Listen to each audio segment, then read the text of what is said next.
হ্যাঁ, আমরা উপদেষ্টা পদত্যাগ চাই। আওয়ামী লীগ এখনো ফেসিবাদী আচরণ করছে মুরাদনগর উপজেলায়। উপদেষ্টার বাবা এবং উপদেষ্টার ভাই, চাচাতো ভাই, তাদের সাথে আওয়ামী লীগ বর্তমানে সম্পৃক্ত।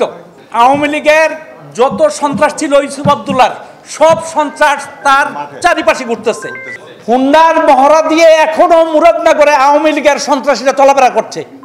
আওয়ামী লীগের সন্ত্রাসীরা এখনো তাদের ছত্রছায়া থেকে মুরাদনগরে আওয়ামী লীগের সন্ত্রাসীরা এখনো মহড়া সহ বিভিন্নভাবে কাইকুবাদ সাহেবের যে এই জনপ্রিয়তা, এটাকে নষ্ট করার জন্য, আমাদের হিন্দু সম্প্রদায়ের মধ্যে একটা বিভেদ সৃষ্টি করার জন্য পাচার করতেছে।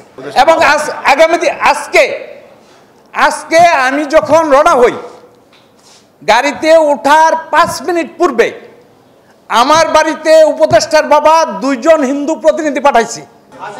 আসিফ মাহমুদের বাবা 2 জন প্রতিনিধি পাঠাইছে। আমি তাদের নাম ঠিকানা সবগুলা আমার ইয়েতে আমি রেখে দিয়েছি। প্রয়োজনে আপনারা তাদেরকে জিজ্ঞাসা করবেন।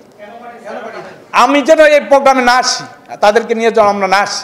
আমরা মুরাদনগর থেকে গাড়ি যুগে যখন দাউদকান্দি ব্রিজে টুল প্লাজায় আসছি, টুল প্লাজায় আসার সাথে সাথে 3-4টা পুলিশের ভ্যান পিকআপ আমাদের গাড়ি আটকে পথরোধ করছে এবং আমাদেরকে গাড়ির লাইসেন্স নাই, এই নাই সেই নাই, এগুলো তারা বলিয়া আমাদের গাড়ি ওখানে আটকে রেখে গাড়ির উপরে 10,000 টাকা জরিমানা করছে।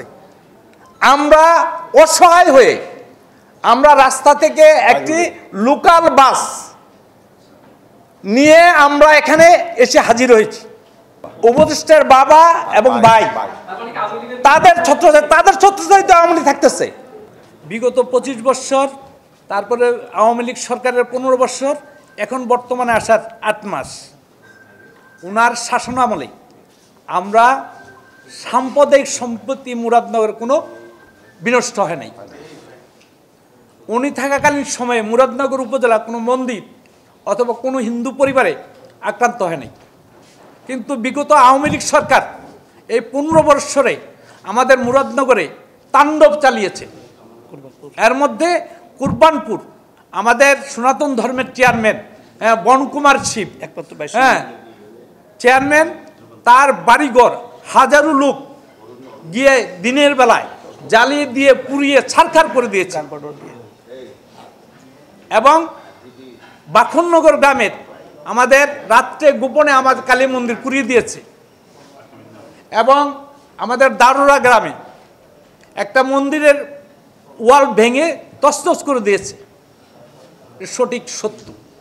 কিন্তু এই 8 মাস এবং বিগত 25 বছর কাইকুবাদের শাসনামলে আমরা সুন্দর এবং সৌহার্দ্যভাবে হিন্দু মুসলিম মিলে আমরা শান্তিপূর্ণভাবে কাটিয়েছি।